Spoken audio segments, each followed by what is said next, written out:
very much. Muy bien, vamos a abrir la Biblia juntos esta noche y vamos a estudiar acerca de la oración de Jabes. ¿Quién era Jabes? ¿Qué hizo este amigo? ¿Por qué es sobresaliente? ¿Por qué mucha gente habla de él?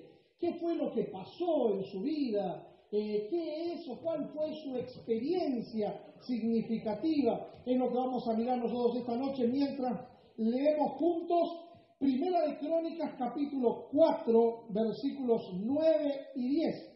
Primera de Crónicas capítulo 4 versículos 9 y 10. Si no tiene Biblia puede leer conmigo en la pantalla porque allí está colocado el versículo para que usted pueda leer conmigo. A ver qué hago yo acá si apago esto. ¿Se ve mejor ahí? Sí, pero no tiene problema de mirar bien ahí. ¿Lo ve? ¿Sí? Leemos, mire cómo dice. Y Jabes, aparece así el nombre de una vez. Jabes, lindo nombre. Jabes fue el más ilustre. ¿Qué significa ilustre? Destacado, importante, exitoso. Podrían ser todas esas palabras dentro de la expresión ilustre, caben todos esos sinónimos. Imagínense lo que se dice de este muchacho. Él fue el más destacado, ilustre, importante, exitoso de sus hermanos.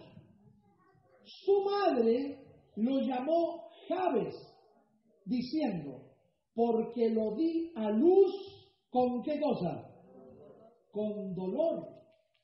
Jabes invocó al Dios de Israel diciendo, oh si me bendijeras en verdad y ensancharas mi territorio, y si tu mano fuera conmigo y me libraras del mal que no me dañe. ¿Y qué sucedió? Dice Crónicas, en Primera Crónicas, capítulo 4, versículo 10, porque este es el final del versículo 10. ¿Qué dice el texto allí? Y Dios, ¿qué hizo? Le otorgó. ¿Qué significa eso? Otorgar. Dar. Le dio. ¿Qué cosa? Lo que pidió. Hay otras versiones que dice todo. Tiene la palabra todo aquí. Alguna de las versiones. Y Dios le dio, le otorgó todo lo que pidió. Yo no sé si a usted le pasa igual que a mí, pero cómo quisiera yo que un día se diga de mí también que Dios me dio todo lo que yo le pedí. ¿Cómo orar para que Dios nos pueda escuchar y dar lo que nosotros le pedimos? ¿Cómo podemos tener la certeza de que estamos orando correctamente? ¿Cuál fue la experiencia de este muchacho llamado Jabes? ¿Y qué podemos aprender de ella en cuanto a cómo orar para tener la certeza de ser escuchados y que un día también se diga de nosotros como se dijo de él? Primero que nada vamos a mirar un poco el contexto general del escrito de Jabes o del escrito donde aparece la experiencia de Jabes. Este pasaje de la Biblia quizás sea de todos el pasaje menos leído, el libro menos leído. Hay muchos libros en la Biblia que son difíciles de entender, como puede ser el libro del Apocalipsis, pero a pesar de que es difícil de entender, es como que tiene algo que nos atrapa. No sé si a usted le pasa eso, y mira los símbolos, las figuras, y como que quiere seguir leyendo y le gustaría saber más de qué se trata, eso que presenta el vidente de Patmos, por ejemplo, en ese libro llamado Apocalipsis o Revelación. El libro de Daniel, cuando presenta también esos segmentos proféticos, aunque no los entendemos, aunque no sabemos de qué tratan, nos atrapa de alguna manera el corazón por la forma en la que están relatados, por las imágenes que aparecen, las figuras que se van dibujando en nuestra mente a medida que vamos leyendo. Sí, hay libros en la Biblia que pueden ser difíciles de entender, pero a pesar de eso son leídos y la gente quiere saber de qué se trata. Pero hay otros libros en la Biblia que suelen ser más pesados, más tediosos, más cansadores. Y quizá este libro de Crónicas, el primer libro de Crónicas especialmente, sea uno de ellos. Uno de los libros menos leídos de la Biblia. Pero ese libro no tiene todo el libro con esta carga o esta pesadez que usted encuentra en los primeros capítulos. Y usted dirá, pero pastor, ¿Qué tiene de pesado este primer libro de Crónicas? Y bueno, tiene de pesado que los primeros 10 capítulos solamente hablan de genealogías. ¿Qué es una genealogía? Bueno, genealogía viene de árbol genealógico. La genealogía tiene que ver con los antepasados o las raíces genéticas, genealógicas, de donde nosotros descendemos o vamos proviniendo. Por ejemplo, el árbol genealógico de Jesús. Usted mira el árbol genealógico de Jesús en los evangelios como el Evangelio de Mateo y el Evangelio de Lucas.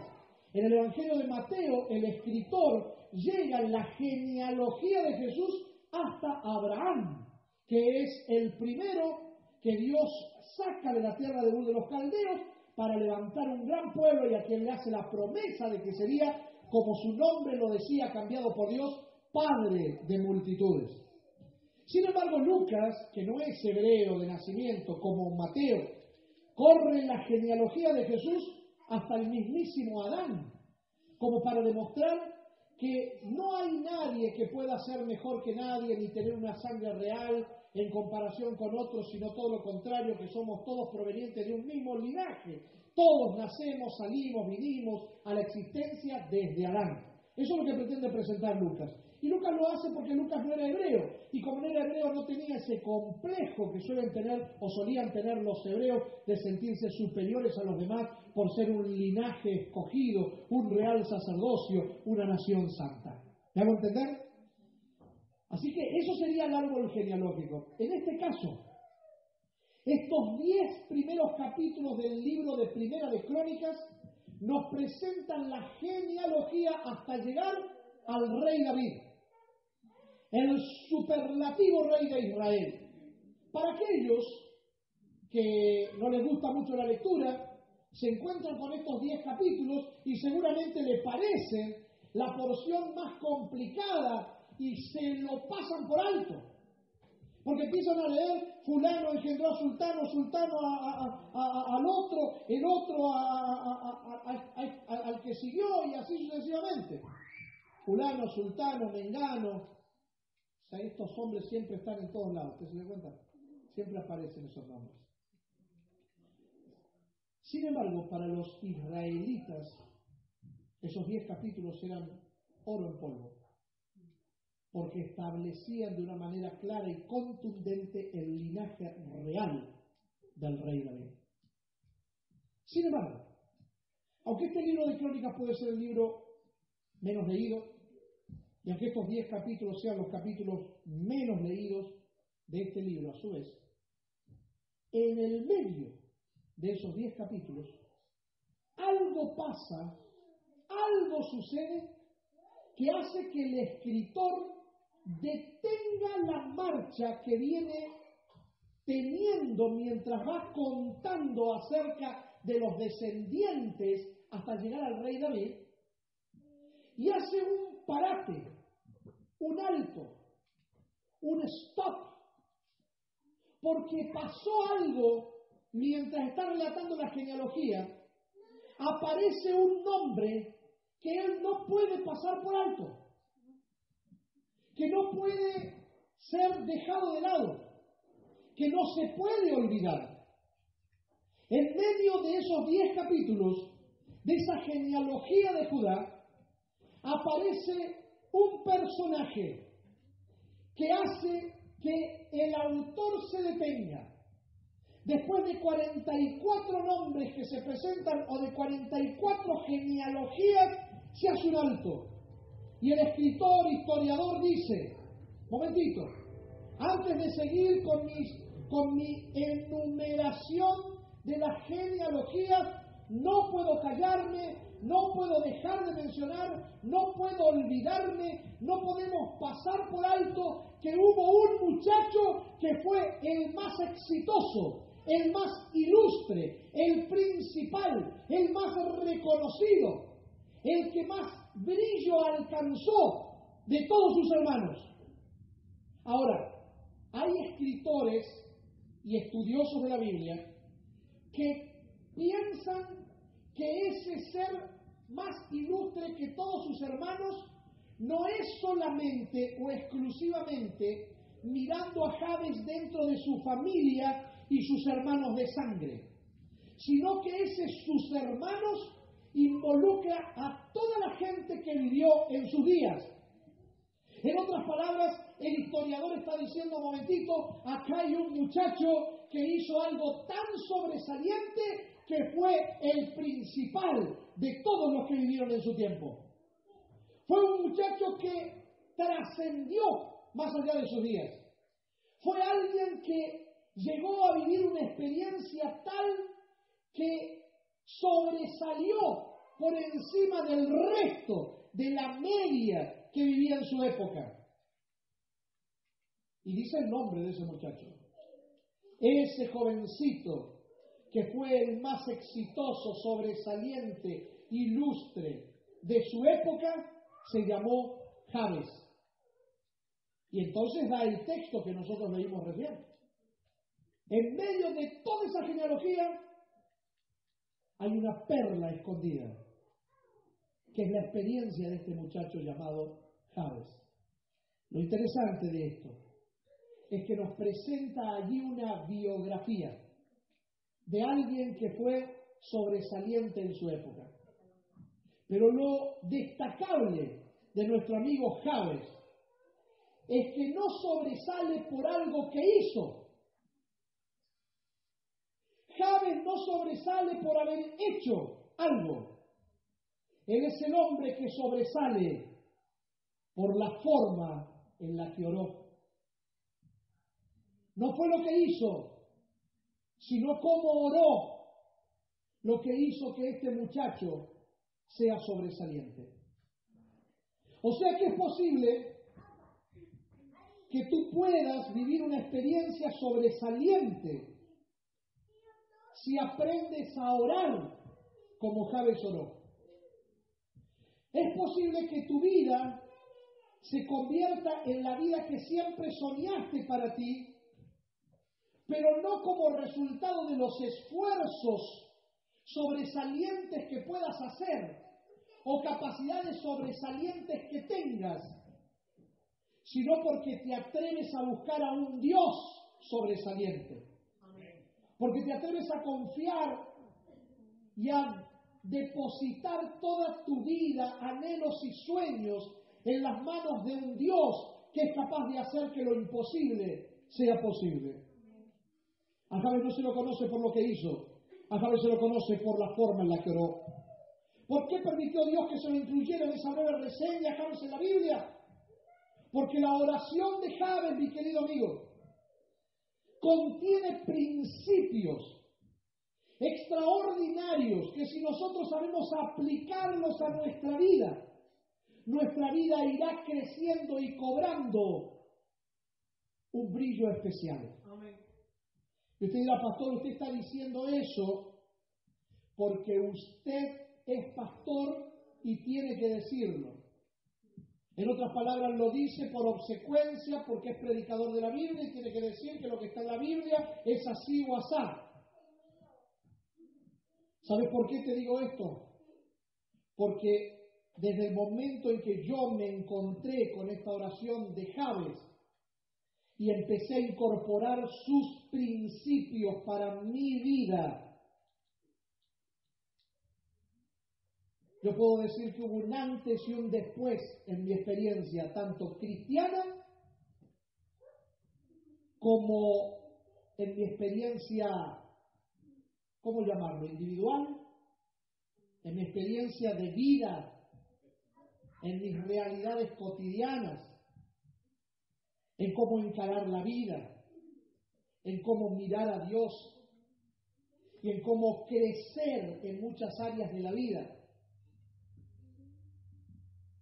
Hay personas que piensan que Dios está solamente preocupado en nuestro crecimiento espiritual y el resto de nuestras realidades a Dios no le importan tanto porque son mundanales. Sin embargo, mi querido amigo, mi querida amiga, desde que entendí los principios presentados en la oración de Jabes, entendí también que Dios está preocupado en el desarrollo armonioso mío como individuo, como persona, como un ente que forma parte de una sociedad. Y eso incluye no solamente mi experiencia espiritual, eso incluye también mi experiencia física, también incluye mi experiencia económica. Y esto le digo a personas que a lo mejor hoy están luchando por sobrevivir económicamente cada día. Y esto le digo a personas que probablemente hoy estén pensando cómo van a hacer para pagar la renta este fin de mes. Y esto le digo a personas que a lo mejor hoy están pensando que ya se les puede acabar el trabajo y no saben qué van a hacer después. Créeme que Dios tiene planes tan grandes para nosotros como los que nunca nos imaginamos. Y está tan preocupado, o mejor dicho, ocupado. Dios no se preocupa, Dios se ocupa. Está tan ocupado en querer hacernos entender esto como tú ni te lo imaginas. La religión organizada, la religión popular, nos quiso hacer creer que Dios nos quiere ver pobres y mendigando. Y la realidad es que Dios quiere que nosotros entendamos para qué Él nos puso en esta tierra con el fin de utilizarnos como instrumentos de bendición para muchas personas. Dios no tiene problema con prosperarte. El problema es que muchas veces no estamos listos para recibir esa prosperidad. Y la oración de Jabes me enseña a mí que si hay algo que Dios quiere, es llenarnos de su bendición. A Jabes no se lo conoce por lo que hizo, sino por cómo oró y por lo que sucedió después. Para entender esto tenemos que entender primero quién era Jabes y cuál era la condición de vida que tenía y cuál era el futuro que le esperaba. Todos los nombres en la Biblia, todos los nombres que usted encuentre, de personas, de lugares, de situaciones, de ciudades, todos los nombres, todos tienen un significado. No hay ningún nombre en la Biblia que no signifique algo. Amén. Todos los nombres de la Biblia son apenas, dirían los estudiosos lingüísticos, los que estudian las lenguas bíblicas, el hebreo, el arameo y el griego, dirían, son apenas una transliteración. Y usted dirá, ¿qué es eso, pastor? A ver cómo te explico. Usted mira una escritura hebrea, aramea, que todavía es peor que la hebrea, o una griega, usted mira una palabra y lo único que ve son símbolos, palitos, puntitos, comitas, rayitos, pero son letras. Solo que usted no las identifica porque no son letras de su alfabeto. Entonces usted dice, ¿cómo pronuncio esto? Bueno, entonces tiene que saber que una letra que parece un rayito en el hebreo se llama Lamek y se pronuncia igual que una L nuestra. Entonces usted debajo de ese rayito pone una L. Y entonces sabe que hay una letra allí debajo de ese rayito que es como si fuese una T, chiquitita, pero bien ancha. Y usted dice, ¿y eso qué es? Es una T chiquita. No, esa letra se llama Patash en el hebreo. Y se pronuncia igual que una A. Entonces usted tiene una L y una A. Entonces, ¿cómo pronuncia? La. ¿Me van a entender? Entonces usted tiene una letra que es así, un slash, pero ven que los slash se hacen así, bueno, vete al revés, así. Y tiene un puntito arriba y otro puntito abajo. Y usted dice, ¿eso qué es? El yin y el yang de los chinos. No. Esa es otra letra que se llama Aleph. Y esa letra Aleph es como la H muda. Entonces después tiene otra letrita así como la T esta, pero solamente lo de arriba, sin el palito de abajo. Y esa es también una letra que es otro tipo de A. Entonces tiene H, que se pronuncia como en el inglés, J, ja, una A, ja. Y después tiene otras letras allí y usted ve y le va poniendo la letra de su alfabeto y entonces puede pronunciar la palabra. En hebreo, por ejemplo, una, Hamelech. Hamelech. ¿Y qué es eso? Hamelech. Quiere decir el rey. El rey. Claro, pero usted solamente pronunció Hamelech, pero no sabe lo que significa Hamelech. Hamelech es una palabra que usted aprendió a pronunciar, pero que tiene un significado. Bueno, eso, ponerle las letritas de su alfabeto a los símbolos aquellos, se llama transliteración. Y todos los nombres son una transliteración. Todos. Todavía no están traducidos. De allí después viene la traducción. Por ejemplo, Jesús. Jesús es la transliteración de la expresión Yeshua, del hebreo.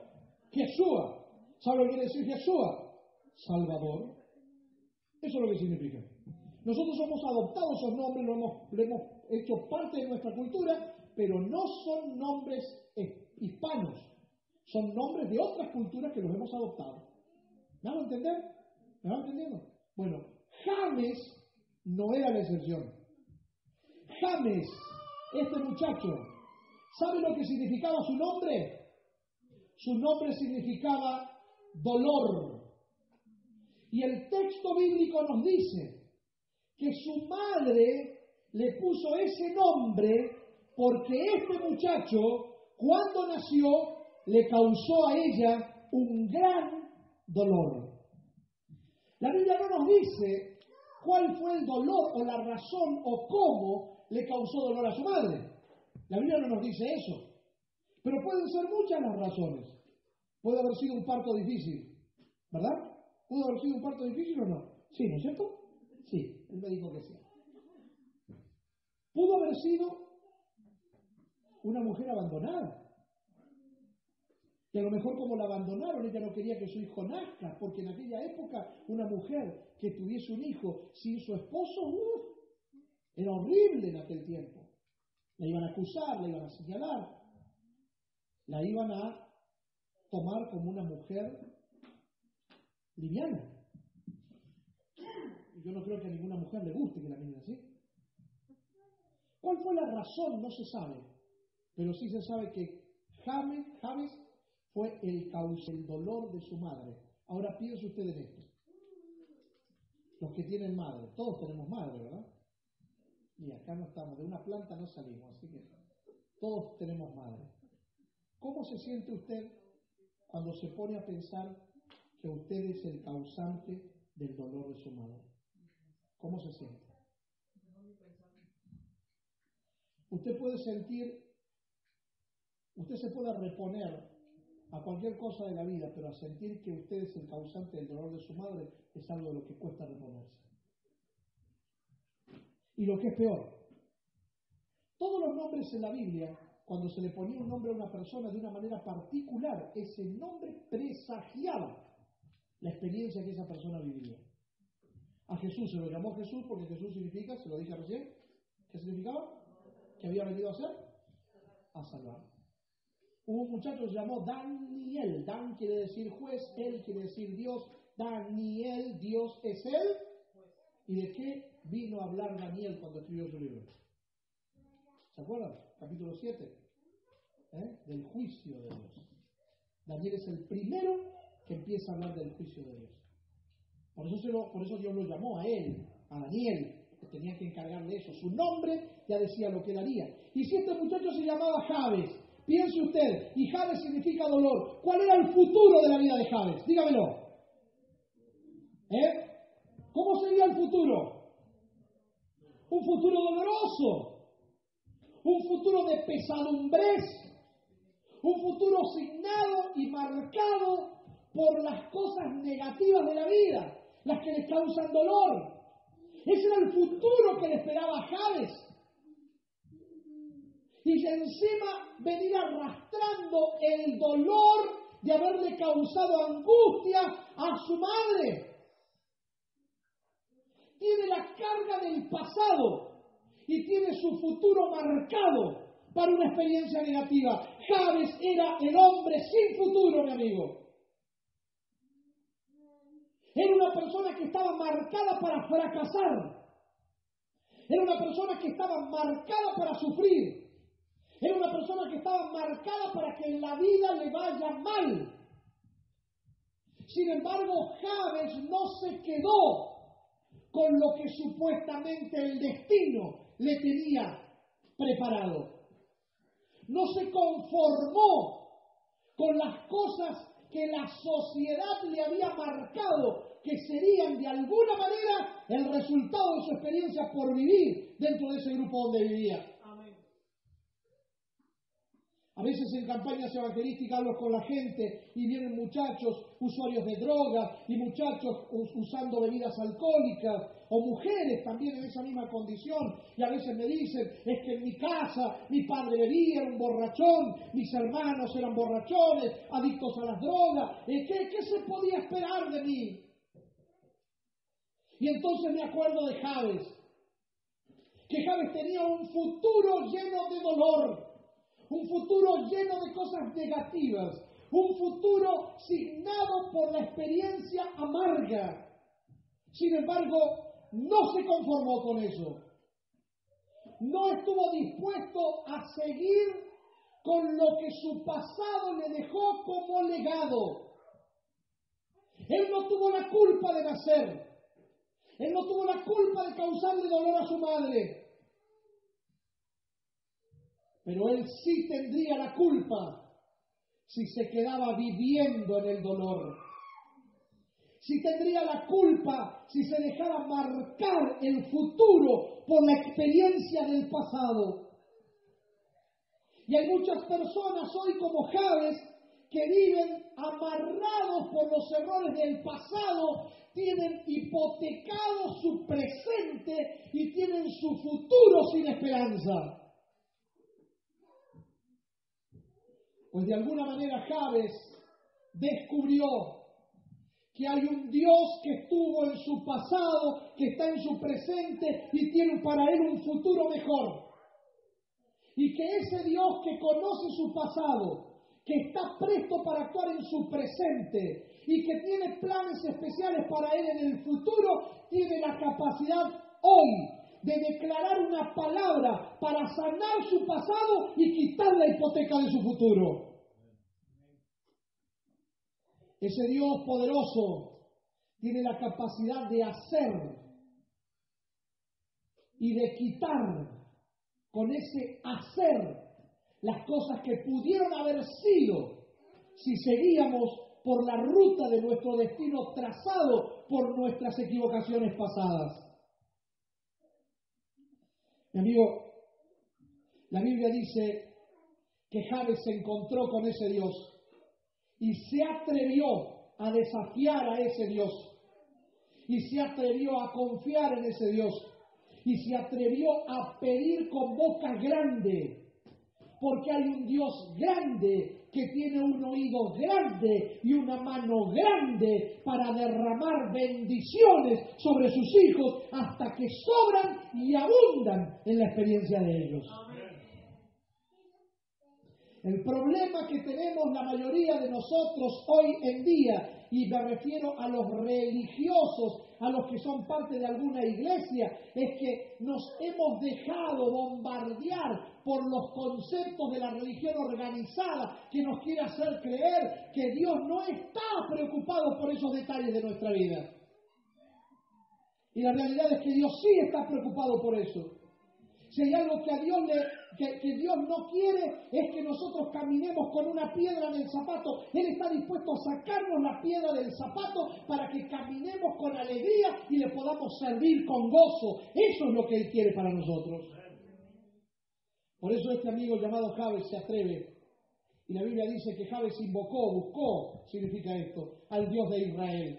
Primero que nada se dio cuenta Jabes que había un Dios poderoso que era capaz de hacer grandes cosas y se atrevió a pedir lo que nadie pedía en su tiempo. Él dice, oh, si me bendijeras en verdad y ensancharas mi territorio, y si tu mano fuera conmigo y me libraras del mal que no me dañe. Óigame, cuando usted escucha una oración como esa, si usted es muy religioso, digo, de lo que hablábamos recién, a usted le parece que esa oración es una oración egoísta. Mire todo lo que está pidiendo. Imagínese que usted está en un retiro espiritual y en ese retiro espiritual admira al predicador que cuenta grandes hazañas, que cuenta cosas tremendas que el Señor ha hecho en su vida, y de momento usted va al baño la madrugada y pasa por el frente de la habitación de ese predicador que usted admira y lo ve que el predicador está empezando a arrodillarse para orar. Y a usted le da curiosidad, usted dice, ¿cómo empezará la oración este hombre? Y usted se imagina, debe empezar orando por los demás, debe empezar orando para que Dios derrame alimento en los niños del África, debe empezar pidiendo que ponga su mano sobre los lugares donde hay terremotos y calamidades, porque así usted se imagina que ora un siervo de Dios. Pero resulta que usted apega su oído a la puerta entreabierta para escuchar y su corazón no entiende cuando la primera frase que escucha es a un hombre pidiendo lo que a usted le parece algo egoísta. Porque el hombre dice, oh Señor, si me bendijeres, oh Señor, bendíceme. Y tú dices, pero ¿por qué pide por él primero? ¿Por qué no pide por los demás? ¡Qué corazón egoísta el de este predicador! Y usted se va decepcionado después de escuchar esa oración. Y a medida que va caminando, tiene una dicotomía, una lucha en su cabeza. ¿Cuál es la lucha? Que usted escuchó a ese predicador, que Dios hizo grandes cosas a través de él, y usted dice, pero ¿cómo es eso? Que Dios actúe tanto a través de un hombre que es tan egoísta. Entonces se empieza a dar cuenta de algo. Y se termina dando cuenta que los grandes hombres de Dios no piensan como piensa la mayoría de la gente. Que no actúan como actúa la mayoría de la gente. Y entonces se empieza a dar cuenta usted que a lo mejor la forma en la que empezó la oración ese hombre no tiene los mismos motivos que usted tendría en su corazón egoísta al empezarla de esa manera. Y entonces comienza a entender un poquitito más de qué se trata la bendición de Dios. ¿Por qué este hombre pide bendición? ¿Para qué pide bendición? ¿Y por qué empieza pidiendo primero por él? Y si miramos la experiencia de Jabes entonces, ¿de qué se tratará lo que él está pidiéndole a Dios? Porque todo el mundo quiere que Dios lo bendiga, ¿o no? ¿Usted no quiere que Dios lo bendiga? Pero ¿por qué no le pasa lo mismo que a Jabes? ¿Por qué Jabes pide bendición y Dios lo bendice? ¿Y por qué usted pide bendición y parece que no recibe lo mismo? ¿No será que todavía su mente no hizo un switch para entender claramente de qué se trata la bendición de Dios? Los hombres de fe piensan diferente al resto de la gente. Oh, si me bendijeras en verdad, dice Jabes. ¿Qué está pidiendo este muchacho cuando pide bendición? ¿Cuál es la bendición de Dios? ¿Para qué Dios da bendición? Sigamos mirando la oración y se va a contestar sola esta pregunta. Miren. ¿Sabe lo que es bendición? ¿Qué cosa? ¿Para qué? Para sentirme como quería sentirse Simón el mago. ¿Se acuerda de Simón el mago? Que persiguió a Pablo y a Silas para comprarles Espíritu Santo porque quería hacer los milagros que ellos hacían, pero no para bendecir a la gente, sino para sentirse poderoso. ¿Para qué le pide usted a Dios bendición? ¿Para usted o para ser instrumento en las manos de Él? Porque cuando usted pide poder sobrenatural, porque eso es bendición, poder sobrenatural, usted tiene que saber lo que está pidiendo. ¿Realmente quiere que Dios derrame poder sobrenatural sobre usted? Pero ¿sabe lo que eso significa? Significa que su interior va a cambiar. Significa que su mente se va a transformar. Significa que sus ojos van a ser diferentes, que su paladar recobrará otro gusto, que su vida se va a transformar. Eso es lo que está pidiendo Jabes. Señor, si me bendijeras en verdad, y entonces tuerces los caminos de mi vida, tuerce mi experiencia y mi corazón. Si estoy designado para vivir una vida de amargura y de dolor. Yo quiero vivir una vida de bendición tuya. Quiero hacer tu voluntad. Quiero hacer lo que tú me pongas por delante. Quiero todo lo que tienes para mí, porque lo que tú tienes para mí es lo mejor para mi vida. Pero no es lo que tú crees que tiene que ser. Es lo que Él entiende que es lo mejor. Padre, bendíceme pero en abundancia, bendíceme mucho, grandemente, más de lo que pueda imaginar. Haz milagros en mi vida.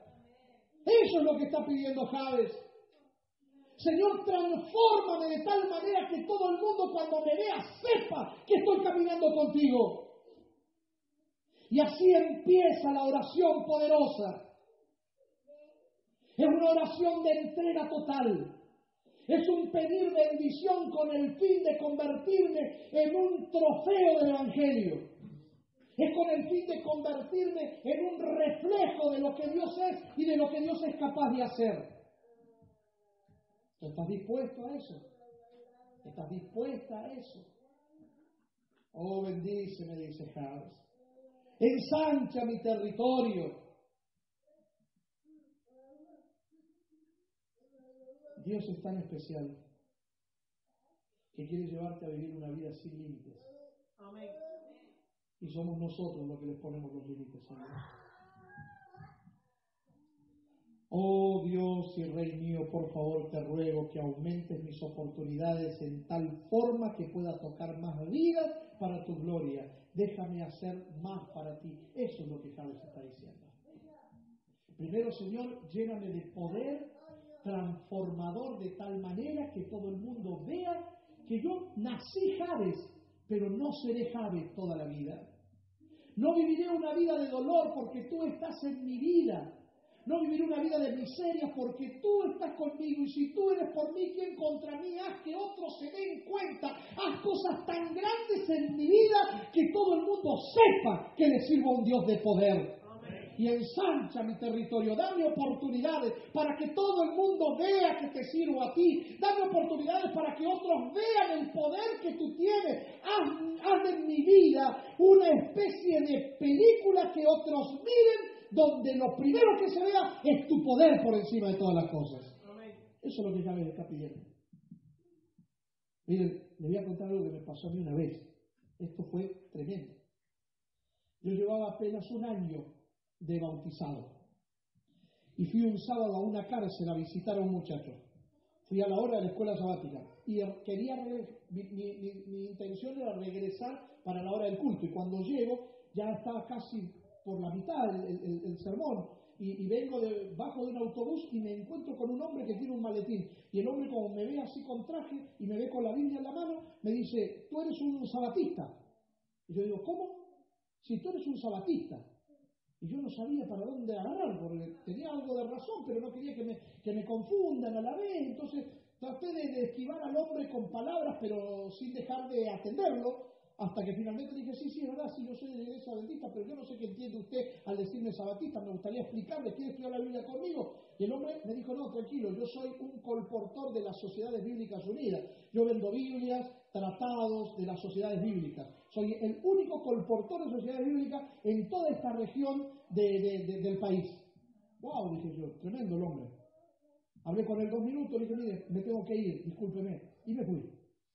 Como 2 semanas después, en mi casa yo tenía un lugar donde tenía un montón además de los libros que tenía, que estudiaba y demás, tenía un montón de folletos y cosas para repartir, para regalar a la gente, y estudios bíblicos y todo eso, ¿no? Entonces, cuando termino de hacer mi culto ese día en la mañana, después de leer un capítulo del libro Patriarcas y Profetas, donde habla acerca de Balaam, tremendo ese capítulo, después de ahí oré y miré uno de esos folletos tan bonitos que íbamos a tener en esos días en la iglesia un programa especial, y ese panfleto, ese folleto, ese volante, me parecía muy propio para esa actividad. Y yo le dije al Señor, voy a ir a comprar de estas cosas, pero si voy a cualquier librería me van a cobrar más caro que si fuera directamente a comprarle al colportor aquel que me encontré.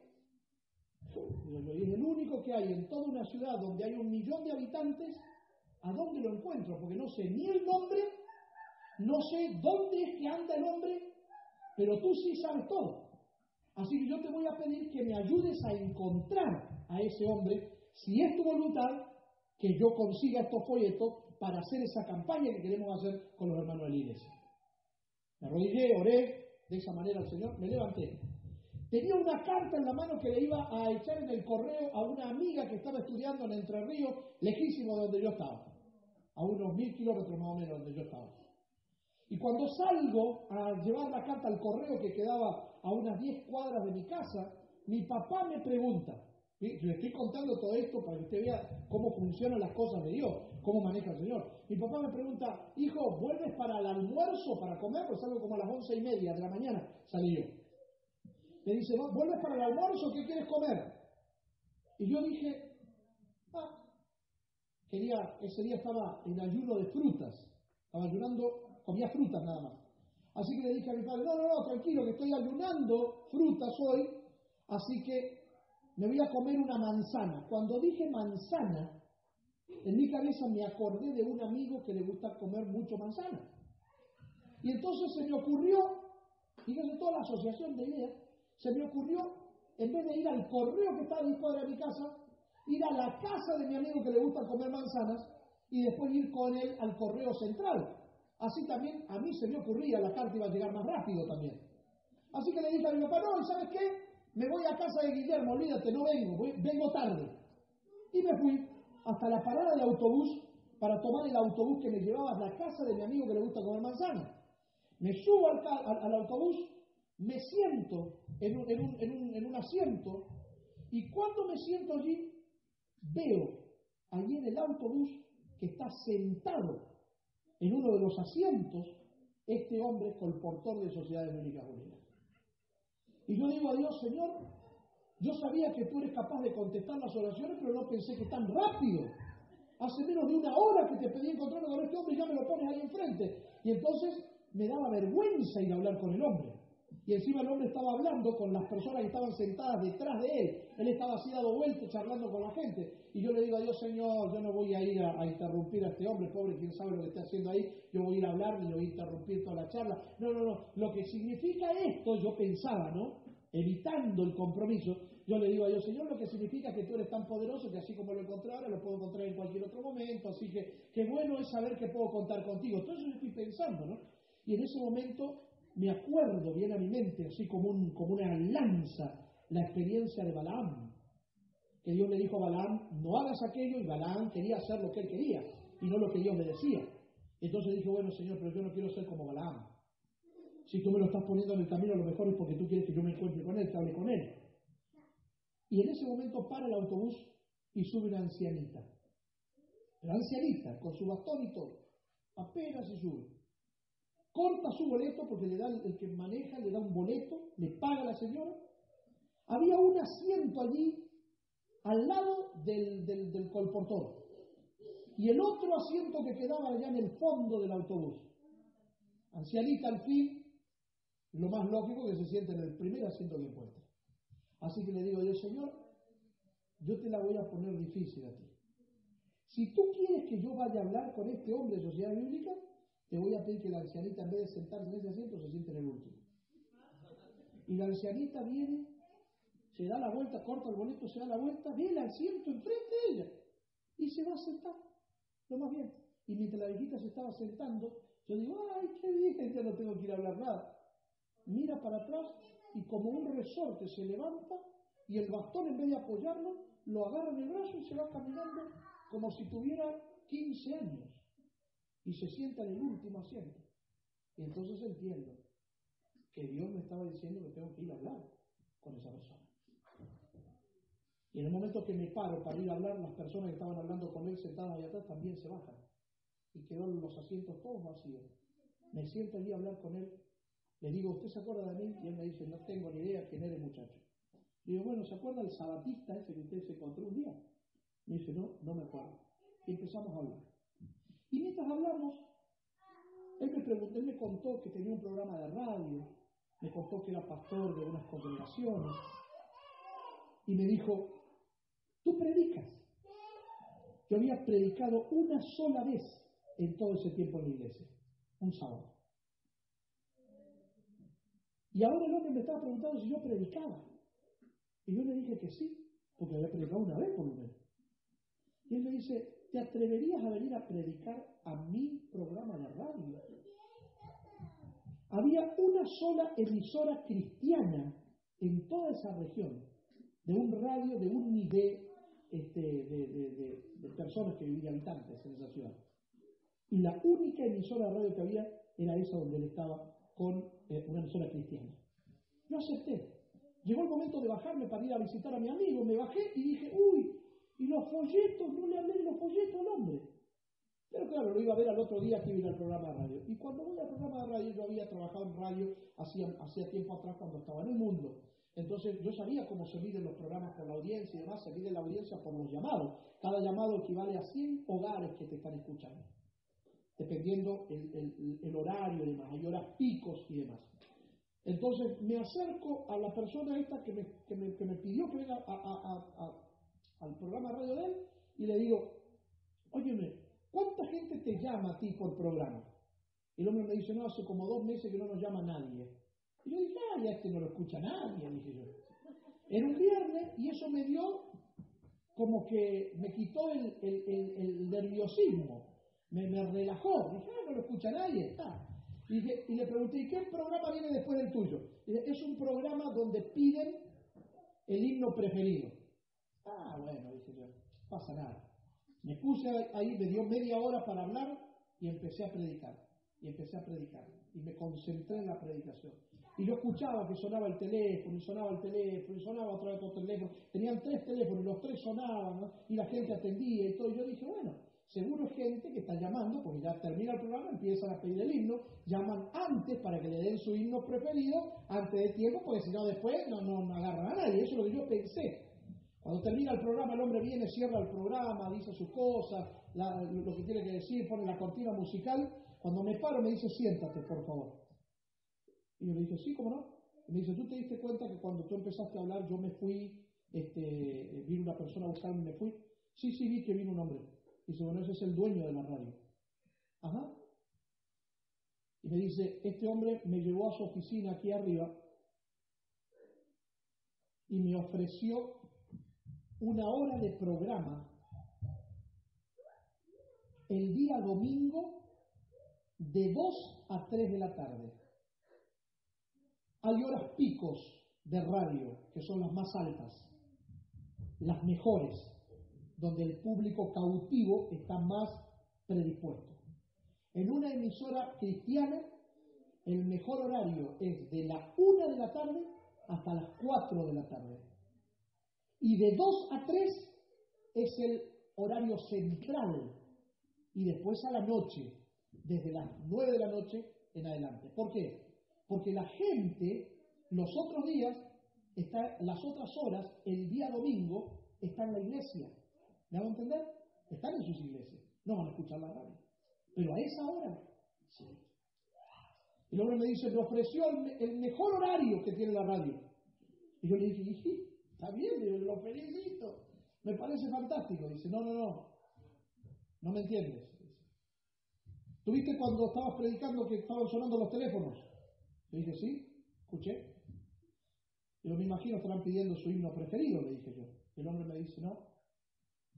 Un montón de gente preguntando quién era el pastor, el evangelista que estaba predicando. Quieren conocerte, quieren saber quién eres. Era la segunda vez que yo estaba predicando. Y mi plan no era ser pastor. Yo iba a ser trabajador social. Yo quería estudiar social work, trabajador social. Mi plan era trabajar allí o como psicólogo. Y había tomado unas clases de psicología, de filosofía. No me interesaba ser pastor, no era mi plan. Pero Dios tenía el suyo. Para hacerles la historia, como dicen en Puerto Rico, la historia larga, corta. Tuvimos 6 meses de programa, donde cada programa más de 50 personas nos llamaban pidiendo estudios bíblicos cada domingo. Teníamos tanta gente que visitar, tanta gente que estudiar la Biblia, que no dábamos abasto. Y yo quería encontrar al hombre para que me vendiera unos folletos, para dar una campaña en una marquesina, en un garage, en un grupo pequeño, por decirlo así. Y Dios tenía otro plan. Porque con Dios las cosas funcionan así. Cuando tú te pones en las manos de Él, Él va abriendo las puertas, Él va obrando, Él va haciendo que las cosas se tornen de forma diferente a lo que tú pensaste. Pero tienes que atreverte, tienes que animarte, tienes que estar dispuesto, no te puedes quedar, no te puedes dejar ganar por el miedo, ni por la inercia de la comodidad, donde estuviste toda la vida y donde piensas que estás seguro sin moverte de ese lugar. ¿Te gustaría vivir la experiencia de Pedro cuando caminó por las aguas? Pues entonces déjame decirte que para caminar por las aguas tienes que salir de la barca.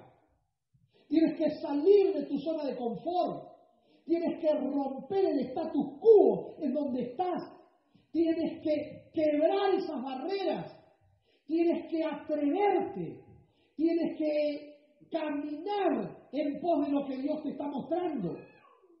Y eso no es lo que había en el corazón de Jabes, por eso Dios respondió su oración, porque Dios está dispuesto a eso. Dios está dispuesto a llevarte más allá. Dios no quiere que te conformes siendo diácono, Felipe. Dios tiene para ti un ministerio evangelístico. Y cuando Felipe lo entendió, dejó de ser diácono cuando fue escogido en Hechos 6 para convertirse en predicador de las multitudes en Samaria y después perpetuarse yendo al camino que desciende de Jerusalén a Gaza para encontrar al eunuco de Etiopía. ¿Me hago entender? Dios tiene grandes cosas para ti, pero tienes que animarte, tienes que atreverte. Oh, si tu mano fuera conmigo, dice Jabes. Siente que no puedes, es verdad. Dios abre las puertas, te da miedo, pero tienes que avanzar. Es como el niño que mira el tobogán alto y sube corriendo al tobogán, y cuando se sube en el tobogán mira para abajo y le da miedo. Y no se atreve a tirarse, pero cuando lo vio de abajo quería, sabe que va a ser una experiencia emocionante, pero no se anima. Entonces es cuando tienes que pensar que Dios sube contigo al tobogán y te abraza, como el padre abraza al niño y te dice, nos tiramos juntos, y entonces te tiras con Dios, y la experiencia es extraordinaria, mi amigo.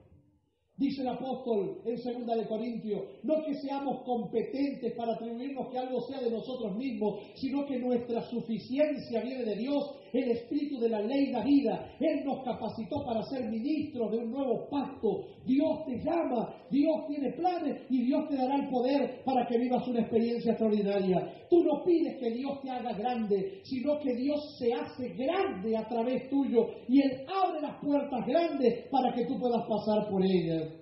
Oh, si me libraras del mal, dice Jabes, que no me dañe. Su súplica final es una maniobra sobresaliente para mantener una vida llena de bendiciones. Jesús, en su oración modelo, nos enseñó que tenemos que pedirle a Dios que no nos permita que nos acerquemos a la tentación. Fíjate que no tiene que ver con librarnos del pecado, sino librarnos de la tentación. ¿Sabes por qué? Porque Dios tiene grandes cosas para nosotros. Dios tiene lo que ni siquiera te imaginaste para darte. Pero lo único que puede detener las bendiciones de Dios es el pecado. Solo el pecado. Por eso tienes que mantenerte lejos del pecado que destruye el alma. Jabes fue el más ilustre porque entendió esas cosas. Amén. Que hay un Dios poderoso que es capaz de bendecirte tan grande y tan abundantemente que te convierte a ti en un reflejo de su poder. Es capaz de ensanchar tu esfera de influencia dándote muchas oportunidades para hacerse grande en ti. Y cuando tengas miedo, puedes saber que Él va a estar allí y que de lo único que te tienes que cuidar es del pecado. Amén. ¿Saben? Cuando yo preparé este mensaje hace bastante tiempo atrás, cuando lo terminé, lo armé, lo cerré, y cuando llegué a la iglesia y lo abrí, descubrí que había quedado un slide en blanco. Y yo estaba seguro que cuando terminé todo el mensaje, el último slide era el que puse recién. Y le pregunté al Señor, Señor, yo estoy seguro que había quedado así. ¿Por qué ahora me aparece con un slide nuevo? Y recibí una impresión fuerte de parte de Dios que te comparto esta noche. Ese slide en blanco quedó allí porque allí hay que escribir, perdón, déjame pasar esto. Ahí tienes que escribir tu propia historia. Es tu propia historia la que Dios quiere contarte. Ahora, haciendo un alto en este tiempo, en este año que vivimos, para decir que en el año 2019, Donaldo fue el más ilustre de sus hermanos. Carlos fue el más ilustre de sus hermanos, porque se atrevió a entregarse con todo el corazón, a confiar, a avanzar, a conquistar y a dejar que yo me haga grande en él, llevándolo a conquistar grandes cosas. Y Dios quiere hacer eso con esta iglesia. Yo estoy seguro que Dios quiere hacer eso con esta iglesia de Caldwell. La pregunta que me hago, ¿le daremos la oportunidad a Dios? ¿Dejaremos que Él escriba una nueva historia de esta iglesia de Caldwell? Donde esta iglesia sea como el Jabes de este tiempo y el Señor derrame bendiciones abundantes. ¿Te da miedo el pensar lo que Dios puede hacer? Pero confía, porque Él tiene poder para hacer eso y mucho, pero mucho más.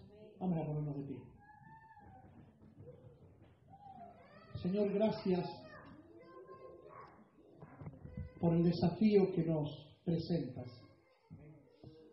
porque tú tienes grandes cosas para esta iglesia y tienes grandes cosas para cada uno de los que estamos aquí esta noche. No es casualidad que estemos aquí. Tú tienes un plan para nuestra vida y tu plan siempre es más grande que el plan que nosotros tenemos para nosotros. Amén. A veces te duele el corazón cuando no somos capaces de escuchar tu voz y nos dejamos llevar por nuestra propia voz interior que nos engaña y nos hace caer en situaciones tan lamentables como vergonzosas. Por eso esta noche te pido que nos ayudes, que podamos agudizar nuestro oído para escuchar tu voz, que nos atrevamos a seguir por donde tú nos muestres, aunque no entendamos, y que confiados en ti podamos entrar por las puertas que tú abras, seguros de que tú nos estás guiando. Y podamos disfrutar de una vida especial, donde tú nos puedas llevar a alcanzar grandes cosas para la gloria y honra de tu nombre. Amén. Gracias por escucharnos y gracias porque tú estás derramando bendición en esta iglesia. Amén. En el nombre de Jesús. Amén. Amén. Bueno, gracias. Perdone que nos pasamos un poquito del tiempo, pero el sábado nos encontramos aquí, acuérdense, 9:30.